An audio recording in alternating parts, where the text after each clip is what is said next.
ये जितना माँ के साथ रहेगा उतनी जल्दी ठीक हो जाएगा, रघु ने बताया। जाओ फिर पहले इसे मम्मी के पास छोड़ आओ, फिर आना चाहो तो आ जाना, नहीं तो रेस्ट करना, सम्राट बोला। रघु लकी को लेकर घर आ गया। मम्मी और अमन ने उनके आने की खुशी मनाई। लकी को फील हुआ कि वो अपने घर में है और ये उसके अपने हैं। मम्मी ने राखी से कहकर उसकी पसंद का खाना बनवाया। हॉस्पिटल में माही उठी तो उसने देखा कि सम्राट सामने बेंच पर बैठा काम कर रहा है। वो उसे देखती रही। काम करता हुआ वो और भी हैंडसम लग रहा था। क्या सोच रही हो? यही सोच रही हो ना कि पहले वाले सम्राट से ये वाला कितना हैंडसम है?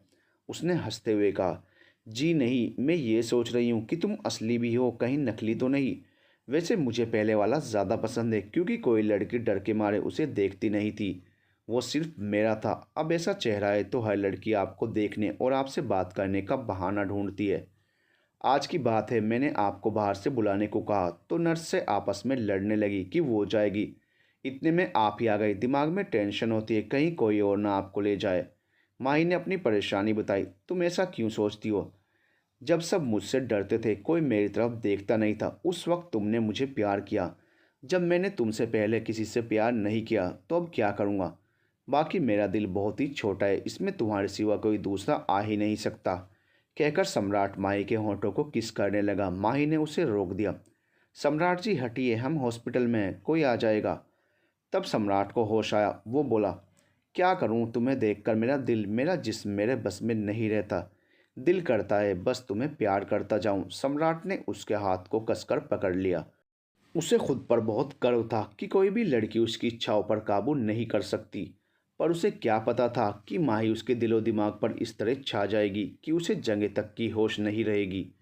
ये सोचकर उसने उसका हाथ चूम लिया। माही ने उसकी तरफ देखा तो वो उसे ही मदहोश कर देने वाली नजरों से देख रहा था।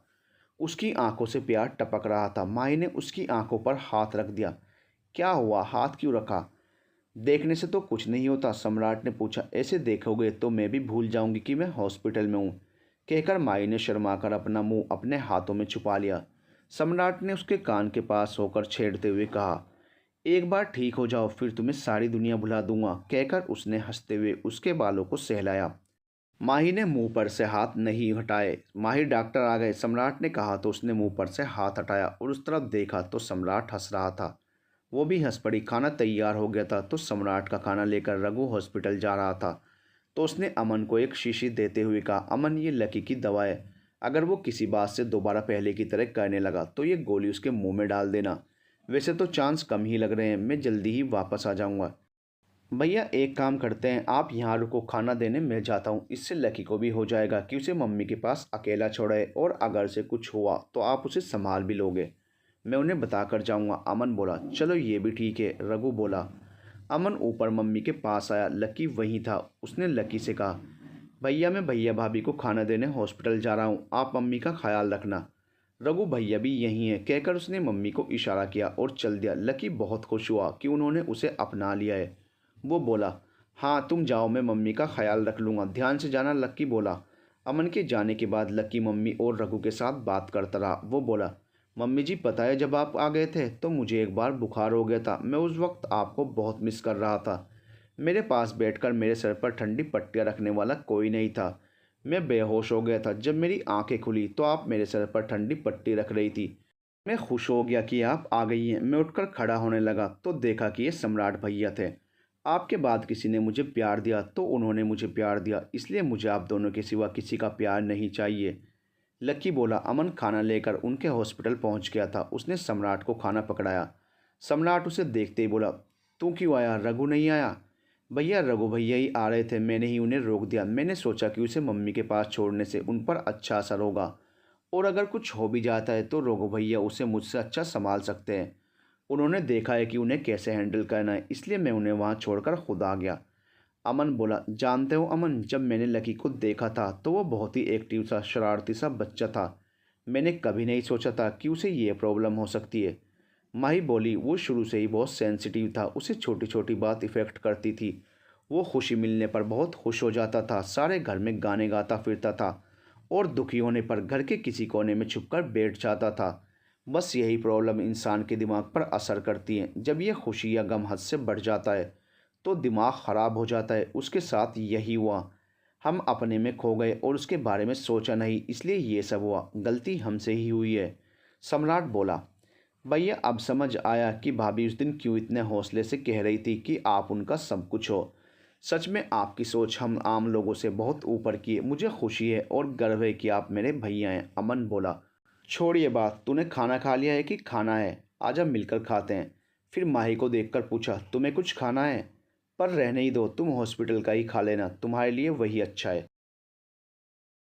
सम्राट बोला। अमन, नीता का फ़ोन आए तो उसे ये सब मत बताना, मेरा मतलब लकी के बारे में मत बताना। अब जब सब ठीक हो गया है तो सब अच्छा ही बताना, माही बोली। भाभी अच्छा बताऊंगा, पर अगर उसे रघु भैया या लक्की भैया पसंद आ गए तो? अमन ने चिंता जताते हुए कहा। अमन में पहले डाउट कर भी लेती कि शायद तू इनका भाई नहीं है। आज इस बात से पक्का हो गया कि तू इन्हीं का भाई है। ये भी ऐसे ही लक्की और तेरे बारे में सोचते थे। माही हंसते हुए बोली। क्या? भैया मेरा तो बनता है, क्योंकि आपको पता नहीं था कि मैं आपका भाई हूँ, पर लक्की भैया से जलन? बुरी बात है, उसने सम्राट की तरफ देखकर कहा। पर सम्राट चुपचाप खाना खाता रहा, मानो वो किसी और से बात कर रहे हैं। अब ये नहीं बोलेंगे, असल में खाना खाते वक्त बात नहीं करनी चाहिए ना, कहकर माई हंसती। अमन भी हंस दिया। वो लोग काफ़ी देर तक बातें करते। इस दौरान सम्राट ने खाना खा लिया था। फिर वो फ्री होकर बैठा तो बोला, बात सुनो, मैंने तुम्हें चेतावनी इसलिए दी थी क्योंकि मैं नहीं चाहता था कि तुम इनके चक्कर में पड़ो। ये मेरे भाई थे, पर तुम्हारी ये पहली शादी थी, तुम इन रिश्तों को शायद समझ नहीं पाती, इसलिए मैंने ऐसा कहा, समझे? सम्राट बात को घुमाते हुए बोला। अमन और माही दोनों ने सिर हिलाकर हाँ कहा। अच्छा अमन, तुम घर जाओ, आराम करो, बहुत बिजी दिन था आज, तुम सफ़र करके आए और रेस्ट तक नहीं किया। सम्राट बोला। ठीक है भैया, मैं चलता हूँ, आपके कपड़े इस बैग में पड़े हैं, बदल लीजिएगा।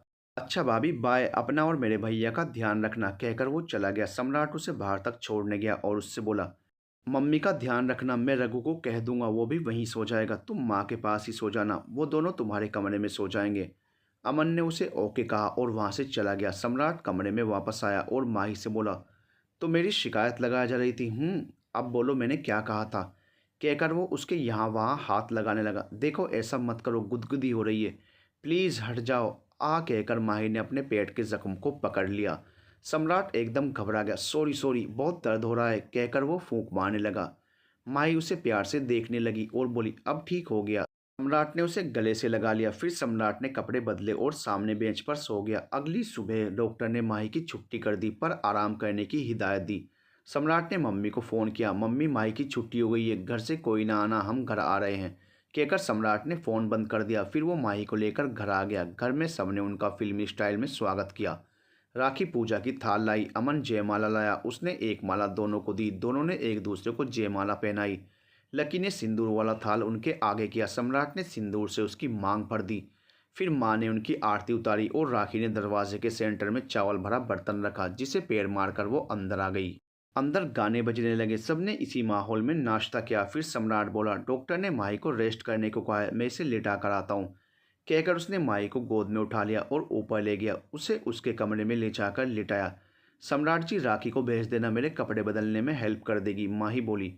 मैं कर देता हूँ जी, इसमें क्या है जो मैं नहीं कर सकता? सम्राट उसके नज़दीक होकर उसके कान में बोला। नहीं, आप नीचे जाओ, आप बदलवा तो दोगे, पर बाद में मुझे सबके सामने शर्म आएगी। आप जाओ, राखी को भेज दो, माही ने उसे लगभग धकेलते हुए कहा। अच्छा बाबा, जा रहा हूँ, धकेलती क्यों? मैं भी उस घर आऊँ, नहा धोकर कपड़े बदल कर आता हूँ, सम्राट बोलकर उसे देखते हुए कमरे से निकल गया। वो नीचे आया और राखी से बोला, राखी, माही के पास जाना, उसकी स्पॉन्चिंग कर देना और कपड़े बदलवा देना। मम्मी, आप इसे समझा देना, मैं उस घर जा रहा हूँ, नहा धो लूँ, कहकर सम्राट अपने घर चल दिया। मैं भी चलता हूँ, मेरे भी कपड़े वहीं पड़े हैं, मैं भी नहा लूँ। रघु भी उसके पीछे पीछे चल दिया। वो अपने घर आए तो सम्राट ने पूछा, अब लक्की ठीक है? कल रात उसने तंग तो नहीं किया? नहीं, उसने ऐसा कुछ नहीं किया, अब तो वो बिल्कुल ठीक लगता है, ऐसा लगता ही नहीं है कि ये वही लकी है। वैसे डॉक्टर ने बताया था कि ये जल्दी ही ठीक हो जाएगा, पर यह नहीं पता था कि इतनी जल्दी ठीक हो जाएगा। चलो अच्छा ही है अगर ये ऐसा ही रहे, कहकर वो अपने कमरे में जाने लगा कि वापस मुड़कर बोला, ओ, एक ज़रूरी बात तो बताना ही भूल गया। कल ओम का फ़ोन आया था, कह रहा था कि तेरे चाचा जी को पुलिस ने पकड़ लिया है। तेरे पापा ने उसका नाम लिया था, बाकी बुआ और कमल किशोर पहले ही कहीं भाग गए, वो नहीं मिले। वो कह रहा था कि उसने तेरा फ़ोन मिलाकर देखा था। अच्छा, ये कब की बात है, कहकर सम्राट ने अपना फ़ोन देखा। टॉम की मिस कॉल थी। वो बोला, ओ, मैंने रात माही के कारण वॉल्यूम साइलेंट कर दी थी, इसलिए पता नहीं चला। सम्राट बोला, अच्छा क्या मैं वहाँ जाऊँ, जाकर केस देखूँ? रघु ने पूछा। नहीं, तूने क्या करना है पुलिस खुद ही हैंडल कर लेगी, जिसने जो किया है वो भुगतना ही पड़ेगा। चाचा ने माही को किडनैप भी तो किया था, ये बात ओम को याद करा देंगे, वो पुलिस को इस मामले की छानबीन करने को कह देगा। सम्राट बोला, हाँ ये भी ठीक है, अगर सब काम मैं ही कर दूंगा तो उस ओम को सैलरी किस बात की देनी है? रघु बोला। फिर दोनों अपने अपने कमरे में चल दिए। सर खाना बना दूं? नौकर ने पूछा। अरे नहीं काका, तुम्हें पता है वो जो मैडम है ना, वो इसकी माँ है और वो माँ ही इसकी पत्नी। अब माँ और पत्नी के होते हुए तुम्हारे हाथ का खाना थोड़ा ही खाएगा? रघु बोला। नौकर सिर लहराते हुए चला गया। उसे एक भी बात समझ नहीं आई थी। उसे लगा शायद रघु ने ज़्यादा पी ली तो अनाप शनाप बोल रहा है। क्या आप मैडम के बेटे हैं? क्या माही मैडम आपकी पत्नी है? नौकर को कुछ समझ आया तो उसने हैरान होकर पूछा, अरे तुझे यही तो बताया है, कहकर दोनों फाइनली चले गए। नौकर सोच रहा था वो इनकी माँ और वो पत्नी है। वो अपने आप से बात करता किचन में चला गया। सम्राट रघु से पहले तैयार होकर माही के पास पहुंच गया। सभी उसके पास ही बैठे थे। अमन और लक्की कुर्सी पर बैठे थे। दोनों उसके लिए खड़े हो गए और अपनी अपनी कुर्सी दी, मगर सम्राट उसके पास बेड पर ही बैठ गया। दोनों फिर अपनी कुर्सियों पर बैठकर वैसे ही बातें करते रहे। अमन और लकी की उम्र में ज़्यादा फर्क ना होने की वजह से दोनों की एक सी बातें थी। वो लड़कियों के बारे में बात कर रहे थे। सम्राट के आने से लकी चुप हो गया, लेकिन अमन बोलता रहा। मम्मी किचन में हेल्प करवाने चली गई। नीता आपसे बिल्कुल अलग है, उसे जो लेना है वो लेकर रहती है, क्योंकि वो अपने घर की लाडली है। उसे सब प्यार करते हैं, उसकी हर मांग पूरी की जाती है। जबकि मेरा बचपन से कोई नहीं था जो मेरी मांगे मानता, तो मैंने सब्र करना सीख लिया। माही अपने पुराने दिन याद करते हुए बोली, आगे से ऐसा नहीं कहना, मैं हूं ना, जो भी चाहिए मुझे कहना, तुम्हारा हर नखरा उठाऊंगा, जो कहोगी ला कर दूंगा। सम्राट उसका हाथ अपने हाथों में लेकर बोला, लक्की भैया चलो यहाँ से, ये तो शुरू हो गए, हम क्यों कबाब में हड्डी बने? कहकर अमन लक्की को खींचकर नीचे ले आया। ए रुको अमन, लक्की हम क्या कर रहे हैं? कुछ नहीं कर रहे, बस बैठे ही तो हैं। माही उन्हें बुला रही थी पर वो निकल गए। तुम क्यों फिक्र करती हो, जाने दो। अच्छा है, मैं कुछ देर अकेले में तुमसे बात कर लूँगा। सम्राट बोला, क्या बात करनी है आपने? वो तो बात कुछ खास नहीं है। मैं सोच रहा था कि अब क्या करें, सभी वहाँ चले कि यहाँ रहे? सम्राट बोला, सम्राट जी इस बारे में मम्मी से सलाह कीजिए, वो जैसा कहेंगी हम वैसा ही करेंगे। हाँ यही ठीक है, मेरी तो समझ में नहीं आ रहा कि क्या करूँ। बिजनेस दोनों तरफे छोड़ भी नहीं सकता, सम्राट ने कहा। फिर रघु नीचे से खाने के लिए सम्राट को आवाज़ देने लगा। वो नीचे गया और जाकर उसने माही के लिए खाना डलवाया और ऊपर आ गया। उसने माही को खिलाया और फिर उससे बोला, तुम रेस्ट करो, मैं कंपनी हूँ, मम्मी से भी अभी बात मत करना, शाम को करेंगे। कहकर वो नीचे आया और बाकियों के साथ खाना खाने लगा। वो दोनों कंपनी के लिए चले गए। अमन लकी को शहर घुमाने ले गया। माही ने मम्मी को भी स्कूल भेज दिया। राजू की माँ को काम से बाहर जाना था, इसलिए वो राजू के बेटे को उनके घर छोड़ गई। वो बहुत उछल कूद करता था। माही इस शोर से परेशान हो गई, लेकिन अब बच्चा तो बच्चा है। दोपहर में राजू की माँ वापस आकर उसे ले गई। तब कुछ सुकून मिला। राखी ये तुम्हारी सुनता तो है, अगर राजू से तुम्हारी शादी हो गई तो तुम इसे कैसे पालोगी? माही ने पूछा। दीदी जी बस जैसे तैसे पाल लूंगी।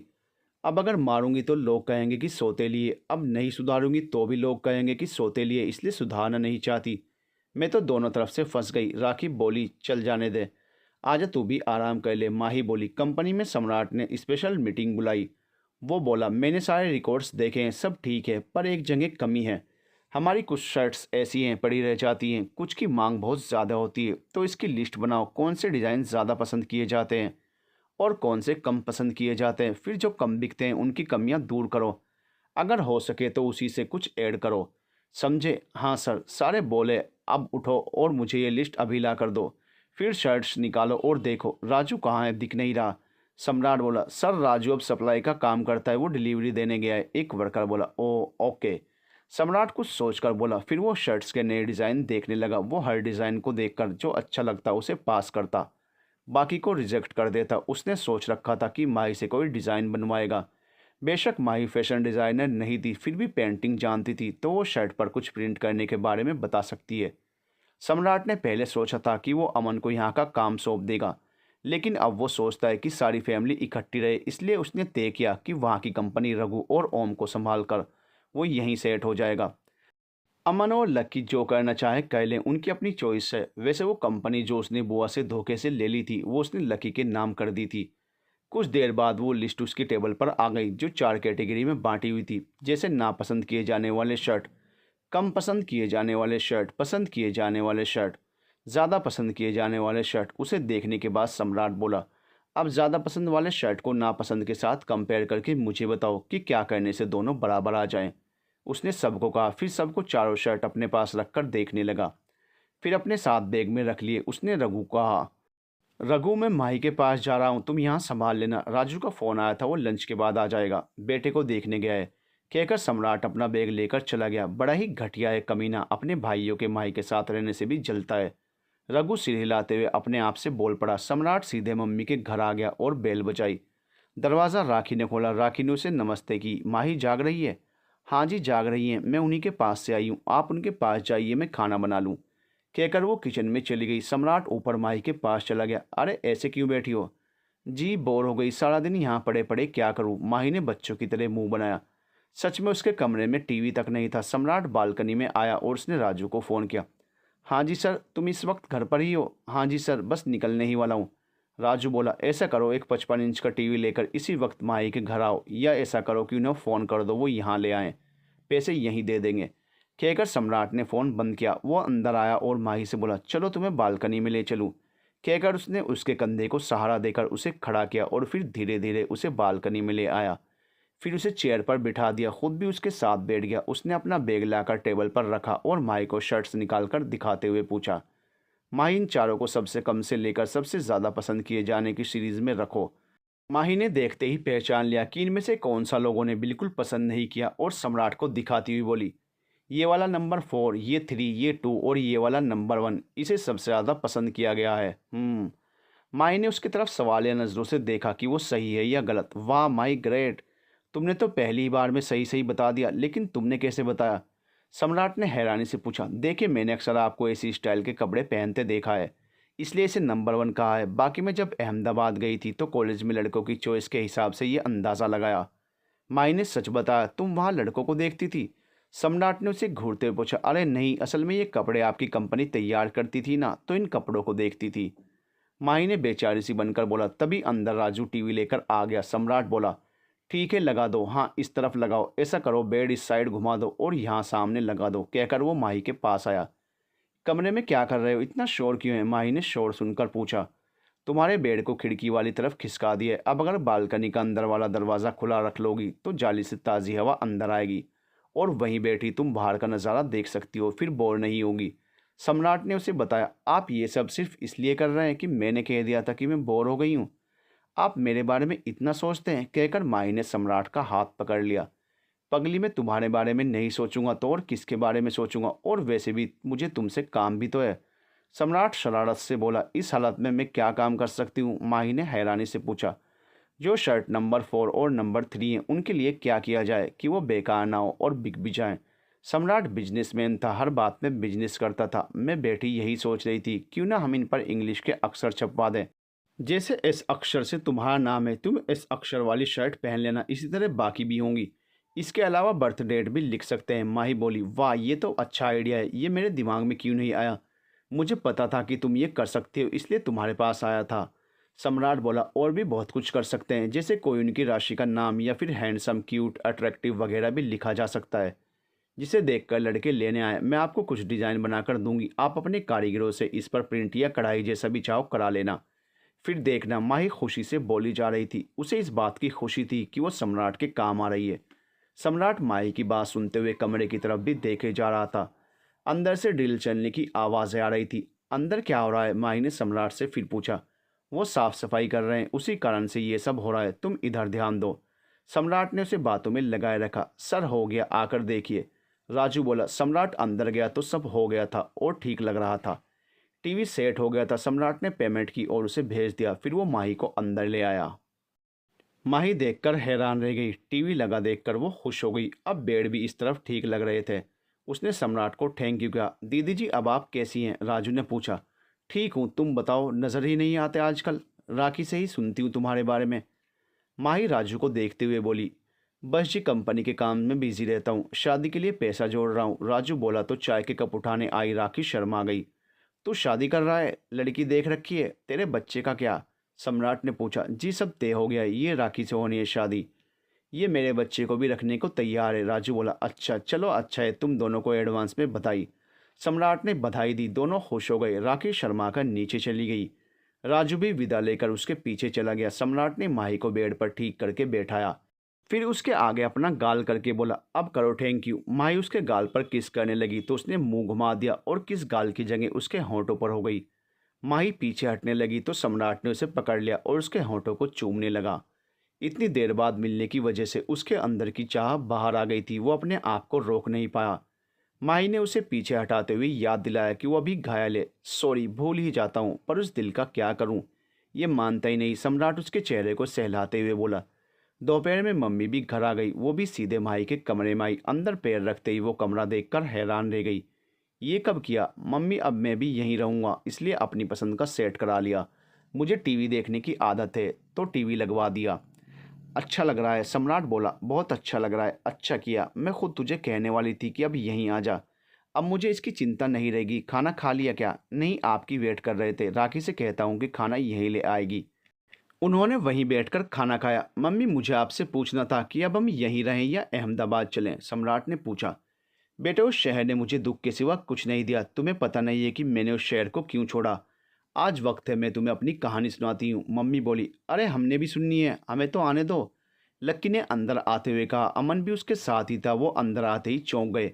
उन्हें लगा मानो गलत कमरे में आ गए हों। ये क्या मम्मी, हम कुछ देर बाहर घूमने के आ गए, कमरा ही बदल दिया।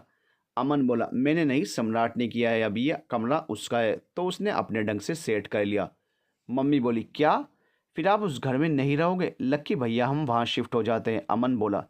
तुम दोनों बाद में जाना, पहले बताओ खाना खा लिया क्या? मम्मी ने पूछा। हाँ जी, बाहर खा कर आए हैं।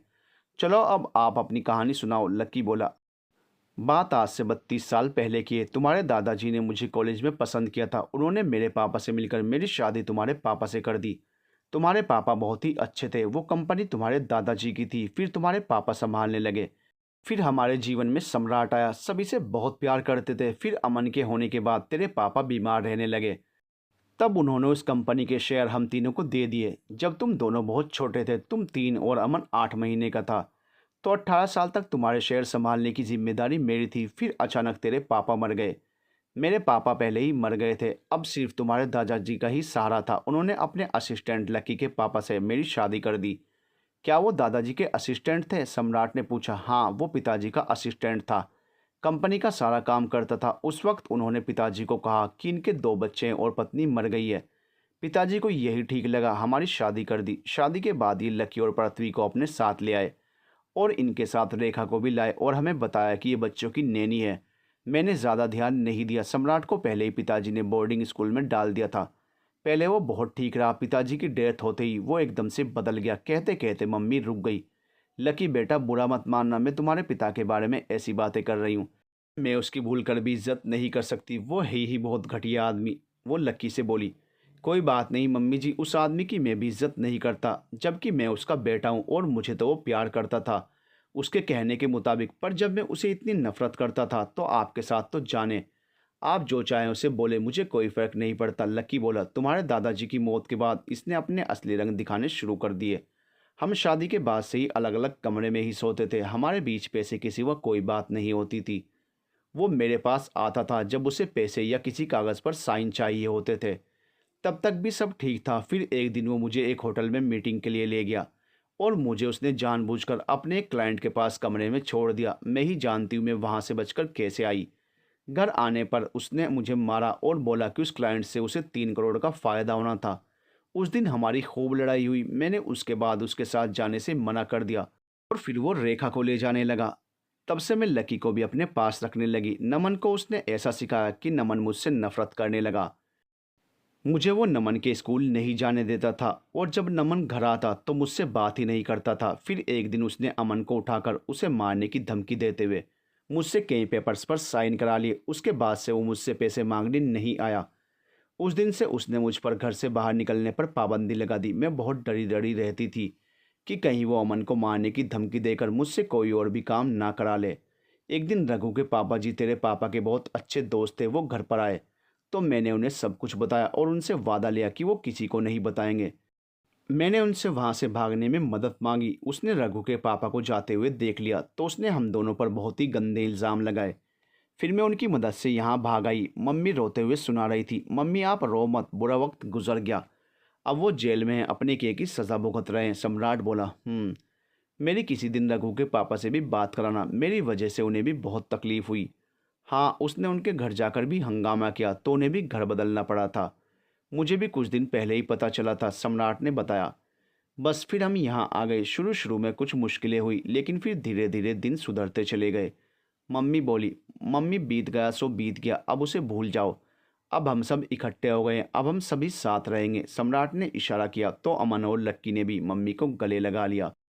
तीनों ने एक साथ मम्मी को हक किया। तीनों की आंखें नम हो गई। माही भी उन्हें नम आंखों से देख रही थी।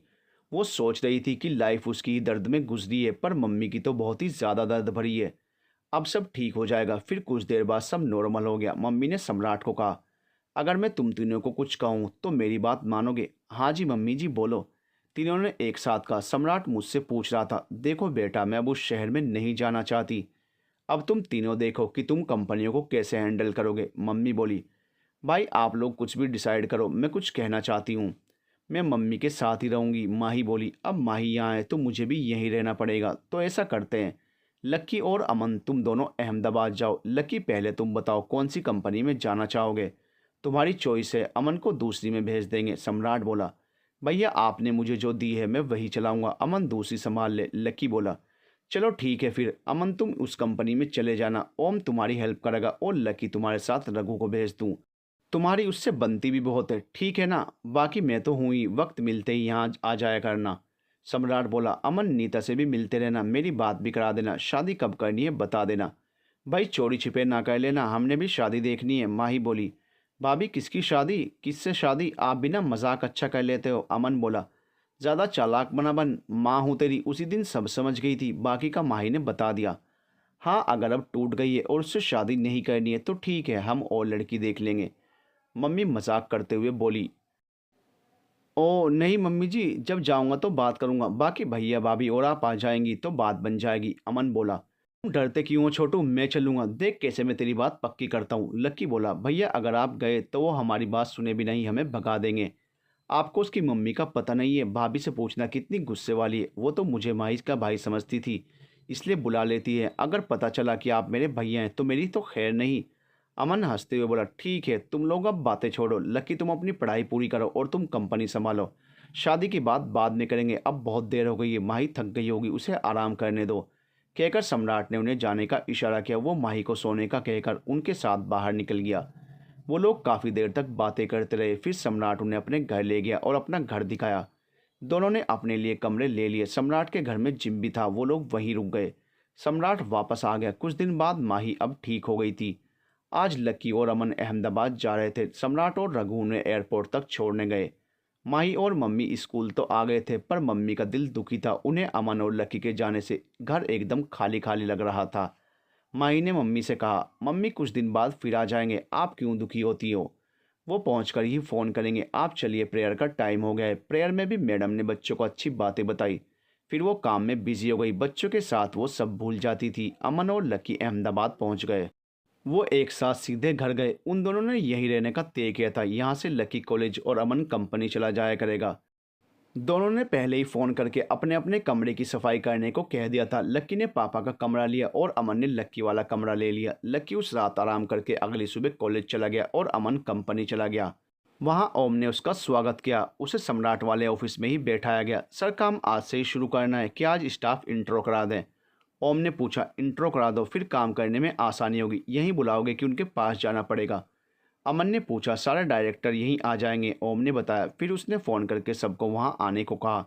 सर ये फाइबर प्रोडक्शन के डायरेक्टर हैं, ये यार्न प्रोडक्शन के डायरेक्टर, ये हैं लाइनिंग एंड प्रिंटिंग के हेड, ये प्री ट्रीटमेंट के हेड और ये हैं फैब्रिक प्रोडक्शन के डायरेक्टर। इसके अलावा manufacturing, sales, retail and transport का डिपार्टमेंट है। उनके डायरेक्टर ट्रिप पर गए हुए हैं। फिर उसने सबसे कहा, आज से ये हमारे नए बॉस हैं, तुम्हें इन सब के अंडर काम करना है। सब ने एक एक करके अमन से हाथ मिलाया और उसे बधाई दी। उसने कहा, आप सबका बहुत बहुत धन्यवाद। मुझे आशा है कि आप लोग जैसे सम्राट भैया के साथ काम करते थे ऐसे ही मेरे साथ करोगे और कंपनी को आगे बढ़ाने में मेरी हेल्प करोगे। हम इसे तरक्की के उच्च पायदान पर पहुंचाकर सम्राट भैया को गिफ्ट देंगे। फिर एक एक डायरेक्टर उसे अपने अपने स्टाफ से मिलाने ले गया। अमन को मिलते मिलते ही दोपहर हो गई। उसे अब पता चला कि ये सब कितना मुश्किल है। वो सोचता था कि सम्राट भैया बस कंपनी में आकर बैठ जाते होंगे और शाम को वापस आ जाते होंगे, पर इतने डिपार्टमेंट का काम देखना, उनकी गलतियां देखना, उन्हें सुधारना और आगे बढ़ने के लिए नए नए उपाय सोचना, ये दिल और दिमाग को थका देने वाला काम था। उसने सम्राट को फ़ोन किया, भैया मैंने आज अब तक इंट्रो की है और बहुत थक गया। आप सच में ग्रेट हो जो इतना काम करते हो, मुझे आपसे बहुत कुछ सीखना है। तो आज ये कह रहा है, देखना कल मुझसे भी अच्छा बिजनेसमैन बन जाएगा। वक्त के साथ तजुर्बा आ जाता है, फिर कोई और तुम्हें यही बातें कहेगा। सम्राट बोला, भैया पता नहीं क्यों ऐसा लगता है जैसे सूरत बदलने के साथ साथ आपकी सीरत भी बदल गई हो। अब आप बहुत ही मीठा बोलने लगे हो। पहले आप हमेशा गुस्से में रहते थे, आपको देखकर ही कोई भी डर जाए, और अब इतनी प्यारी बातें करते हो, पता ही नहीं चलता कि आप वही हैं। अमन बोला, हाँ असल में तुम जैसे लोगों के साथ रहते हो वैसे ही बिहेव करने लगते हो। पहले मैं उन साजिशकारों के बीच रहता था तो हर किसी को शक की नज़र से देखता था। मुझे लगता था कि हर कोई मेरा दुश्मन है, इसलिए मैं चिड़चिड़ा था, ज़रा ज़रा सी बात पर गुस्सा हो जाता था। पर अब सब बदल गया है, तुम सबके साथ रहकर मैं भी बदल गया। उन लोगों ने मेरे साथ बहुत बुरा किया, पर एक काम बहुत अच्छा किया, उन्होंने मेरी शादी माही से कराकर। उसके आने से मेरी ज़िंदगी बदल गई। वो सब पकड़े गए और तुम लोग मिल गए। अब उस भगवान से और कुछ नहीं चाहिए। सम्राट बोला, भैया आपको कुछ नहीं चाहिए, पर हमें चाहिए एक हैंडसम सा भतीजा, बिल्कुल आप जैसा, और एक सुंदर सी प्यारी सी भतीजी, भाभी जैसी, जो मेरे आगे पीछे चाचू चाचू करते फिरें। अमन दो प्यारे बच्चों को अपने आसपास घूमने के सपने आंखों में लिए हुए बोला, हाँ उसकी तू फिक्र ना कर, बच्चों की तो लाइन लगा दूंगा, उन्हें संभालने की सारी जिम्मेदारी तुझे ही दूंगा। फिर मत रोना, सम्राट ने मजाक में कहा, आप चिंता ना करो, काम करके उनके लिए ढेर सारा पैसा जमा करूंगा, आप अपना काम शुरू करो। अमन भी मजाक करते हुए बोला। कुछ देर बात करने के बाद वो लोग अपने काम में लग गए। सम्राट ने शर्ट्स पर माही के कहे मुताबिक नंबर छपवा दिए, फिर कुछ पर राशि का नाम लिख दिया। सच में ये कारगर साबित हुआ। उन्हें इन शर्ट्स के लिए ऑर्डर पर ऑर्डर आने लगे। सम्राट ने ऑर्डर लेकर सबको काम पर लगा दिया। उसने इसकी जिम्मेदारी शिव को सौंप दी। उसने तय किया कि माही को यही डिज़ाइन डिपार्टमेंट में काम दे देगा, वो डिज़ाइनर की हेल्प कर सकती है। उसके आइडियाज़ भी कमाल के हैं। डिज़ाइनर संजीव वहाँ आया। वो बोला, सर आपके इस डिज़ाइन ने तो रेवोल्यूशन ला दिया। सर मेरे दिमाग में एक आइडिया आया है, अगर हम इन्हें अल्फ़ाबेट्स को अलग अलग डिज़ाइन में लिखें तो हो सकता है इसका अलग असर पड़े। हाँ ये भी ठीक है, हम कर सकते हैं। सम्राट को आइडिया अच्छा लगा तो वो बोला, तो बताइए सर कैसे डिज़ाइन लें। मुझे पता है आपके आइडियाज़ मुझसे बेटर होंगे। संजीव बोला, असल में ये आइडियाज़ मेरे नहीं हैं, ये सब मेरी वाइफ के आइडियाज़ हैं। उसने फ़ाइन आर्ट्स के एग्ज़ाम दिए हैं, अभी रिज़ल्ट आना है। फ़िलहाल स्कूल में teacher cum assistant to principal है। सम्राट ने बताया, ग्रेट सर, आप उन्हें फैशन डिज़ाइनिंग में डालिए, वो बहुत फेमस डिज़ाइनर बनेंगी। सर अगर वो यहाँ आकर मुझे गाइड कर दें तो बहुत अच्छा होगा। एक की जगह दो लोग मिलकर अच्छा सोच सकते हैं। कोई नहीं, देखता हूँ, मैं जाकर ले आता हूँ। तब तक तुम अपने आइडियाज़ पेपर पर उतारो, कहकर सम्राट ने रघु को फ़ोन किया। रघु, मैं माई को लेने घर जा रहा हूँ, पीछे ध्यान रखना। यार मुझे भी कहीं से एक अच्छी पत्नी दिला दे और मैं भी बहाने बनाकर घर जाऊँ। रघु बोला, ठीक है, शाम को तेरे पापा को फ़ोन करता हूँ, उनसे कहता हूँ कि कोई लड़की ढूंढ दें। सम्राट बोला, गुरुदेव गलती हो गई, आपको ढूंढने की ज़रूरत नहीं है, मैं इतना फ्री हूँ, मैं खुद ही ढूंढ लूँगा। रघु बोला, चल अब गुरु माना है तो ठीक है, ढूंढते हैं, चल मैं आता हूँ, कहकर सम्राट ने फ़ोन काट दिया और कार की चाबी उठाकर बाहर चला गया। माई इस वक्त स्कूल में थी। सम्राट सीधा स्कूल ही चला गया। मम्मी उसे देखकर बहुत खुश हुई। आज मेरा बेटा यहाँ कैसे आया? मम्मी ने पूछा। मम्मी आपको पता है जो शर्ट बिक नहीं रहे थे उनके लिए माही ने आइडियाज़ दिए थे, अब वो सारे शर्ट्स बिक रहे हैं। डिज़ाइनर माही से मिलना चाहता है, हम चाहते हैं कि वो और आइडियाज़ दे ताकि अलग अलग डिज़ाइन बनाए जा सके। सम्राट ने सारी बात बताई। अच्छा, तो ये अपनी माँ से या फिर एक पति अपनी पत्नी से मिलने नहीं आया, ये एक बिजनेसमैन अपने बिजनेस को बढ़ाने आया है। मम्मी ने उससे मजाक करते हुए कहा, अरे मम्मी बिजनेस तो बहाना है, असल में तो आपकी याद आ रही थी इसलिए आया हूँ। सम्राट बोला, चल तुझे स्कूल दिखा दूँ, वहीं तू माही से भी मिल लेना, कहकर वो उसे स्कूल दिखाने चल दी। सम्राट यहाँ पहली बार आया था तो वो बहुत उत्साहित था अपनी मम्मी का स्कूल देखने के लिए। वो लोग एक दो क्लासेस देखकर निकले तो उसे माही की आवाज़ सुनाई दी। वो बच्चों को ड्राइंग सिखा रही थी। वो उसे बच्चों के साथ प्यार से पेश आते देखकर सोचने लगा, अगर आज उनका बच्चा जिंदा होता तो उनकी ज़िंदगी और ही होनी थी, पर किस्मत को ये मंजूर नहीं था। चलो हम साथ हैं, ये भी बहुत है। मम्मी को रास्ते में एक टीचर ने रोक लिया। सम्राट अकेला माही के पास आ गया। माही उसे देखकर हैरान हो गई। वो उसे देखकर शर्मा सी गई, एक शर्मीले बच्चे की तरह जो स्कूल में आए अपने माँ बाप को देखकर शर्माता है। वो बोली, आप यहाँ क्यों आए? मुझे मम्मी के पास ही बुला लेते। क्यों? यहाँ आने से क्या हुआ? सम्राट ने पूछा। वो देखो, सभी टीचर्स देख रहे हैं। अब सभी मुझसे आपके बारे में पूछेंगी। माही ने शर्मा कर कहा, इसमें क्या बात है, मैं खुद ही बता देता हूँ, फिर कोई तुम्हें नहीं पूछेगा। सम्राट ने आगे बढ़कर माही का हाथ पकड़ लिया। माही वो हाथ छुड़वाने की कोशिश करने लगी। सम्राट जी, सभी देख रहे हैं, आप ये क्या कर रहे हो? मेरा हाथ छोड़िए। माही ने टीचर्स की तरफ देखते हुए हाथ छोड़ने को कहा। यार, तुम्हारा लीगल पति हूँ, हाथ ही तो पकड़ा है, कोई किस थोड़े ही कर रहा हूँ। चलो फिर मम्मी के कमरे में चलते हैं। वो उसका हाथ पकड़कर मम्मी के ऑफिस में ले आया, उसे सीट पर बैठाया। असल में मैं तुम्हें कंपनी ले जाने के लिए आया हूँ। सम्राट बोला। क्यों, क्या हुआ? माही ने पूछा। मेरा दिल नहीं लग रहा था अकेले, तो मैंने सोचा कि तुम्हें ले आता हूँ, मेरा दिल लग जाएगा। सम्राट ने उसे छेड़ते हुए कहा। सम्राट जी, आप पहले तो ऐसे नहीं थे, अब क्या हो गया? माही उसकी बात सुनकर हैरान होकर बोली। क्यों भाई, अपनी पत्नी को प्यार करना कोई बुरी बात है? मैं पहले जैसा क्यों रहूं? अच्छा, अब चलो वहां चलकर बताता हूँ। सारे टीचर्स और बच्चे उन दोनों को दीवार, खिड़की और दरवाज़ों के पीछे छुप छुप कर देख रहे थे। माही ने उनकी तरफ देखा और सम्राट की बाह पकड़कर वहां से जल्दी जल्दी मम्मी के ऑफिस से बाहर आ गई।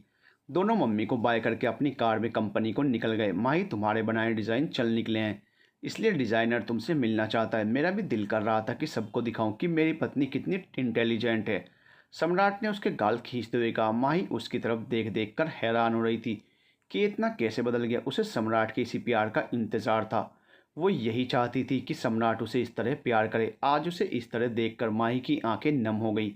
सम्राट ने माही को अपनी तरफ प्यार से देखते हुए देखा तो उसके सिर पर हाथ फेरते हुए गाना गाया। इस प्यार से मेरी तरफ न देखो, प्यार हो जाएगा। माही मुस्कुरा दी।